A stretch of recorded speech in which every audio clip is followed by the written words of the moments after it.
안녕하세요. 제가 어릴 때 우리 부모님은 항상 화목한 가정이었습니다. 저는 집안의 외동아들로 태어나 나름대로 똘똘하다는 이야기를 많이 들어서 초등학교 때는 학생회장을, 중학교 때는 전교 1등까지 하며 집안의 기대와 사랑을 독차지했습니다.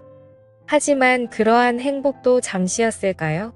학원을 마치고 아버지를 만나 집에 돌아오던 도중 술에 취한 운전자가 차를 몰고 저를 향해 돌진하였는데 저는 굳어버리고 말았고 아버지가 저를 밀쳐내다가 발을 다쳐서 제대로 못쓰게 되셨습니다.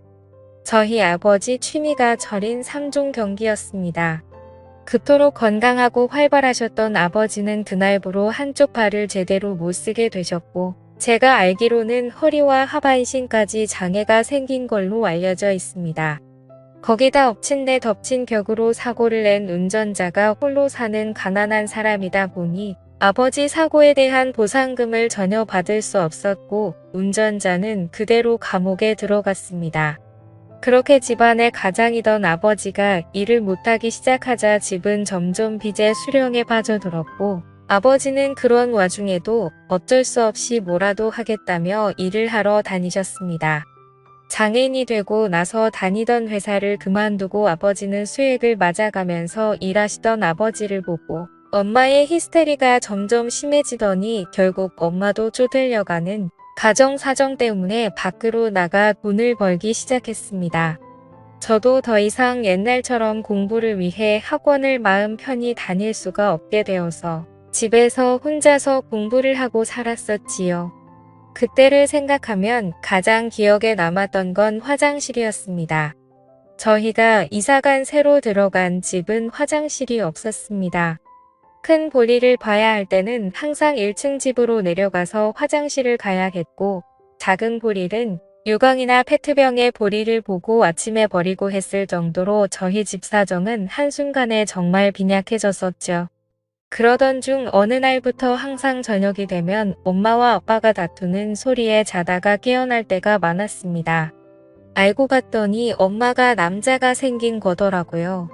아빠의 하반신 장애로 인해 부부관계가 불가능하자 외로워서 그랬다는 이유로 바람을 피웠고 엄마는 이제 가난도 지긋지긋해서 못 버티겠다면서 저희를 버리고 집을 나갔습니다.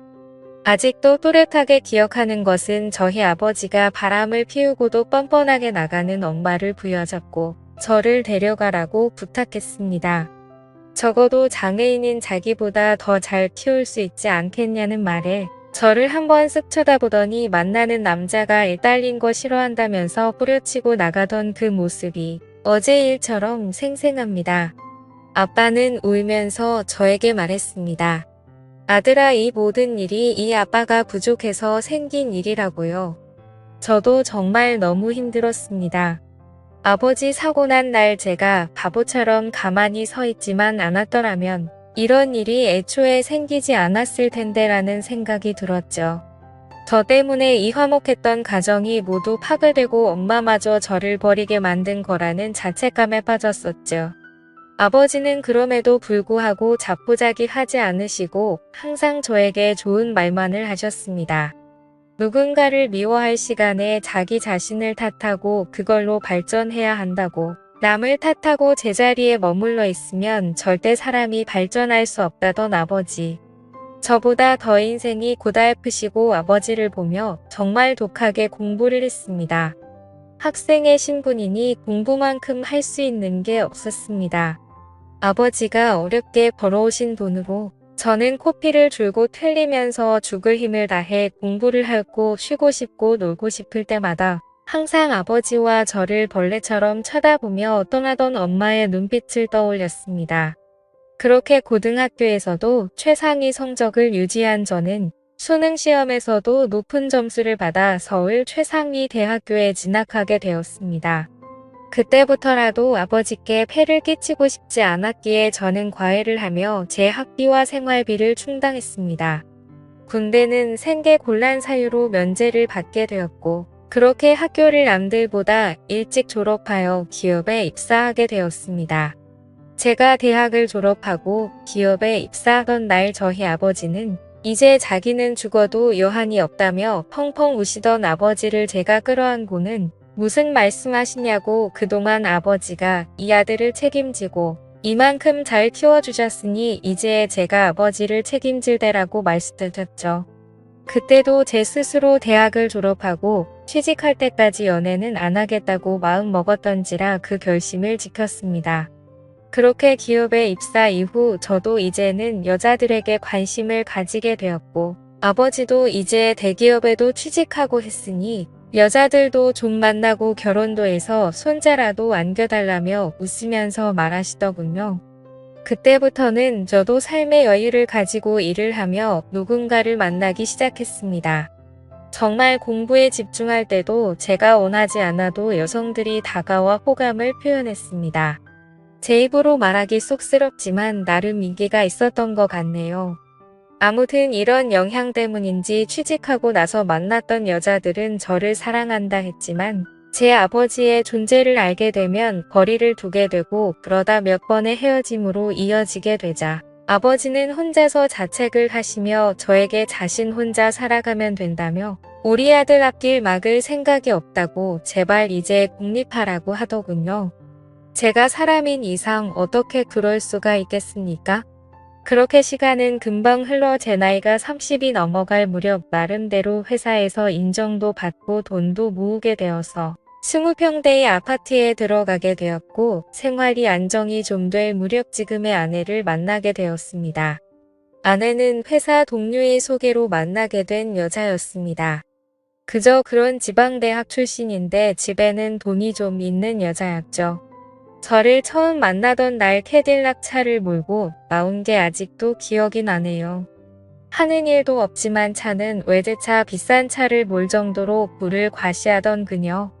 첫눈에 제가 자기 이상형이라며 만난 지 일주일 만에 적극적인 그녀의 대시에 사귀게 되었고, 한 달째가 되어서는 결혼 이야기를 하더군요. 막 자기한테 장가오라면서 농담과 진담을 섞어서 했습니다. 제가 걸렸던 건 아내의 씀씀이었습니다. 있는 집 외동딸이라 그런지 제 기준에는 돈을 너무 함부로 쓰는 성향이 강했거든요. 그러면서 저에게 더욱 적극적으로 다가오는 그녀에게 저도 넘어가게 되었습니다. 아내 집에 처음으로 인사드리러 간 날 장모가 저를 곱지 않은 눈으로 쳐다보더군요.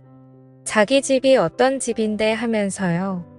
하지만 아내가 외동딸이라 그런 건지 장인이든 장모든 꼼짝을 못하는 듯 했습니다. 결국 아내의 투정에 마지못해 결혼을 허락하셨고, 아내는 바로 저희 아버지 문제를 말하더군요.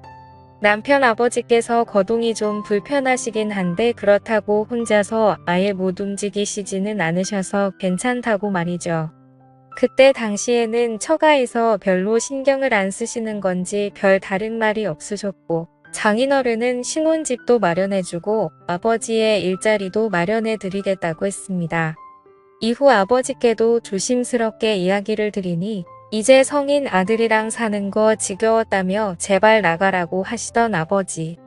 못내 마음에 걸렸습니다만 아버지께서는 제가 계속해서 고집부리면 못 찾는 곳으로 잠적하시겠다고 반협박식의 어조로 말씀하셨습니다. 이렇게 번개불에 콩 볶아먹듯 아내를 만난 지 반년 만에 뭔가에 홀린 듯이 결혼을 하게 되었습니다. 하지만 결혼식장에서부터 불편했습니다. 저희 아버지가 몸이 불편하셔서 있는 걸 장모님이 너무 인상을 쓰시고 가까이 있는 것조차도 꺼려하시더군요. 제가 울컥하여 한마디를 하려 하자 아버지께서 저한테 별거 아닌 일로 화내지 말라며 저를 말리셨죠. 결국 이 문제로 신혼여행을 가서 가지도 아내랑 싸웠네요. 하지만 그와는 별개로 그때부터 제 생활은 많이 편해졌습니다. 아내 명의로 된 아파트와 차를 타고 출퇴근하고 결혼한 지 얼마 되지 않아 아이도 생겼고 아내는 저라면 뭐든지 다 해주려고 했었습니다. 다만 저희 아버지한테 가는 건 싫어했고 저희 아버지께서도 며느리 오는 게 불편하니 쉬는 날 저만 오라고 하시더군요. 아내의 부모님 즉 장인 부부는 사업을 운영하고 계십니다. 중견 기업 정도는 아니고 사업장에 30명 정도가 일하는 회사입니다. 저희 아버지를 장애인 특채로 뽑아서 일을 맡기셨다고 아버지께서도 일도 편하고 사돈네가 많이 챙겨주신다네요. 그런 생활이 익숙해갈 무렵 제 아내는 점점 변해가더군요. 조그마한 일에도 화를 내고 제가 다툼이 싫어 대화를 피하고 조심하기 시작하니 그때부터 트집을 잡아 성질을 내더군요. 그러다 말다툼이 일어나 싸우게 되면 제가 화가 나서 집 밖으로 나가려고 하면 집키랑 차키랑 돈이랑 싹 다 모두 내놓고 나가라고 합니다. 무슨 소리냐니까 주변 한번 둘러봐보라고. 여기에 네 거 하나라도 있냐고.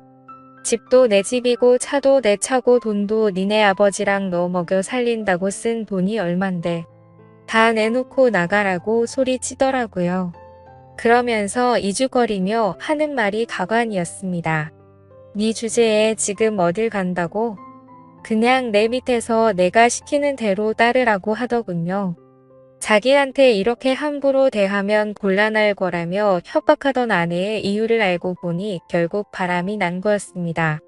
자기 말에 쩔쩔매는 저에게 남성의 매력을 못 느끼고 바람을 폈던 거죠. 조용히 알고 보니 남자를 무려 1명도 아니고 2명도 아니고 3명을 만나고 있더군요. 그 사실을 알게 되고 나서 아내에게는 아무것도 모르는 척 행동하면서 이혼을 결심했고 장인 회사에 찾아갔다가 저는 더욱 충격적인 장면을 목격하고 말았습니다. 장모가 저희 아버지에게 소리를 지르는 것도 모자라 뺨을 때리는 것이었어요. 그러면서 일을 이따위로밖에 못하냐며 머리 검은 짐승을 기어코 거두었더니 역시나 어쩌고 저쩌고 하더군요. 그 자리에서 제가 너무 화가 나 바로 달려가서 장모의 손을 잡고 밀쳤더니 땅바닥에 넘어져 엉덩이 뼈에 금이 갔다고 하더라고요. 그런 장모를 내팽겨치고 아버지를 모시고 데리고 나와 어떻게 된 일이냐며 물었더니 자신이 잘못한 일이라며 말을 아끼던 아버지. 그 뒤에 회사 직원들에게 물어보고 알아보니 장모는 저희 아버지가 밤늦도록 일을 해도 장애인이라고 무시하고 멸시하다가 급기야 손찌검까지 그랬다네요. 저는 아버지를 보며 울면서 왜 여태껏 저한테 말하지 않으셨냐고 했더니 자기로 인해 제 인생이 더 나빠지는 걸 원치 않으셨답니다.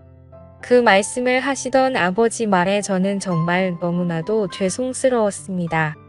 아버지는 혹시나 자신이 이런 일을 당한다고 알리면 제가 장모에게 대들 것 같았고 제 결혼 생활이 파탄이 날까봐 걱정해서 그런 말도 못하고 모든 게 그저 아들한테는 좋다고 하신 거였죠. 저는 그것도 모르고 아버지 생각한다고 참고 그 더러운 아내와의 결혼 생활을 견디고 살았으니 두 부자가 한 집안에 놀아난 거였습니다. 결국 분노에 찬 저는 이혼 소송과 아내의 3명의 남자들에게 상간남, 위자료 소송을 청구했고 장모를 장애인 학대죄로 고소했습니다. 그래서 지금은 저에게 합의금과 위자료를 받아 아버지와 둘이서 살게 되었네요. 지금 돌이켜 생각해보면 저희 부자 인생에 있어서 여자랑은 참 운이 지지리도 없나 봅니다. 지금까지 제 사연을 읽어주셔서 감사드립니다.